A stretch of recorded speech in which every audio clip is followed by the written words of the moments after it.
Bonjour à tous, on va passer au grand 2 du cours, donc on va compléter le cours aujourd'hui. On commence par le périmètre, on va rappeler juste le périmètre d'un cercle. Je rajoute juste d'un cercle. Voilà. Donc c'est diamètre fois pi. On l'avait déjà vu ça lors du chapitre sur les périmètres. Et maintenant, on va voir la formule de l'aire. Donc la formule du périmètre du cercle, c'est 6e, hein, donc je le rappelle quand même. Et pour l'aire du disque, je rappelle aussi qu'un disque, c'est comme un cercle mais rempli. Donc il y a une différence mathématique entre le mot cercle qui est vide et le disque qui est plein.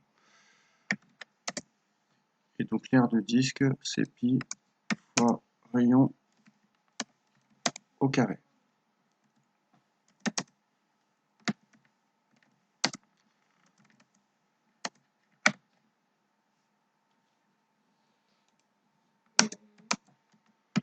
Voilà, vous l'écrivez comme ça ou comme ça.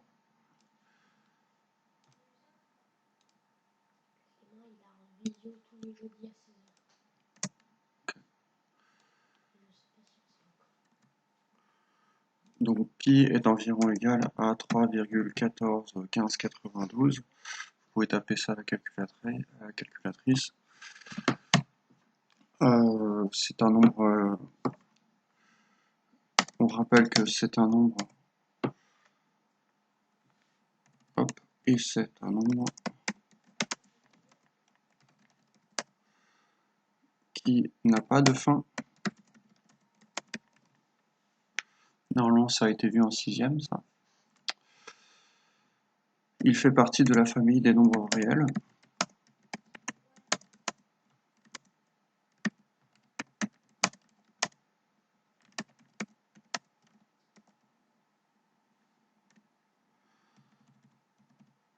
C'est le nom de la famille. Alors, dans le nom des familles, je rappelle que vous avez les nombres décimaux, les nombres rationnels.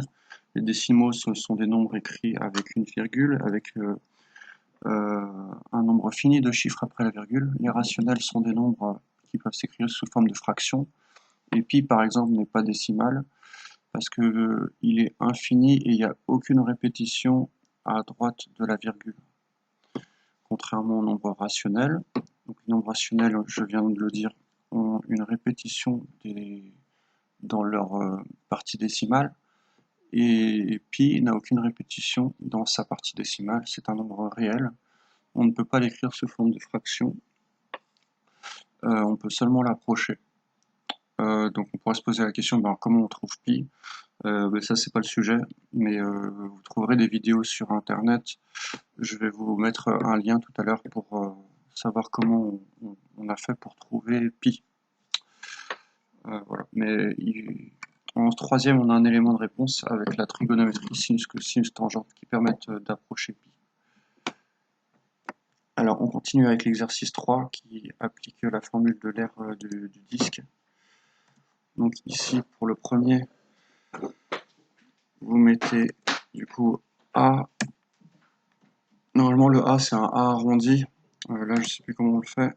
Donc on écrit la formule pi fois r carré. En dessous, vous écrivez donc A est égal à pi fois 3 au carré. Donc 3 fois 3. Du coup, ça donne A est égal à pi fois 9.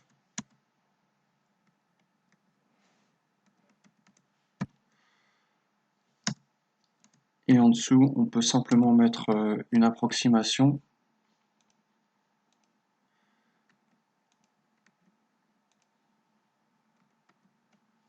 A environ égal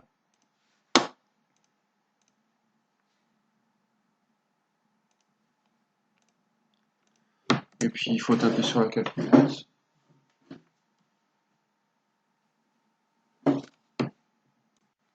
Voilà, on trouve 28,27 cm². On passe au deuxième cercle. La formule, c'est la même. Ensuite, deuxième ligne, ce n'est plus pi fois 3 au carré, mais pi fois 4 au carré, puisque le diamètre étant de 3, le rayon vaut 4. Et le diamètre étant 8, pardon, le rayon vaut 4. Du coup, ligne du dessous, ça devient pi fois 16. 4 fois 4, 16. Et dernière ligne,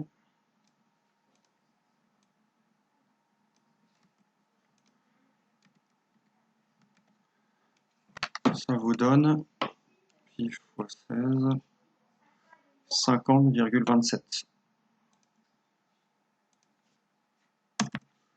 J'ai arrondi au centième à chaque fois. Je le préciserai à la fin.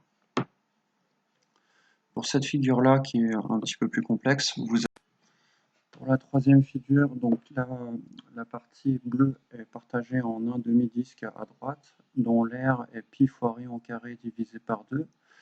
Puis j'ai sélectionné un rectangle, suivez bien mon curseur jaune, qui s'arrête là, laissant un deuxième petit rectangle tout en haut que je calculerai séparément. Donc 7 fois 4, c'est l'aire du rectangle du bas de longueur 7 de largeur 4, et 2 fois 1, 2 c'est la longueur ici du segment manquant de la longueur manquante du deuxième rectangle, et 1 c'est la largeur de ce rectangle-là. Voilà, et merci Mac Tyson pour cette correction.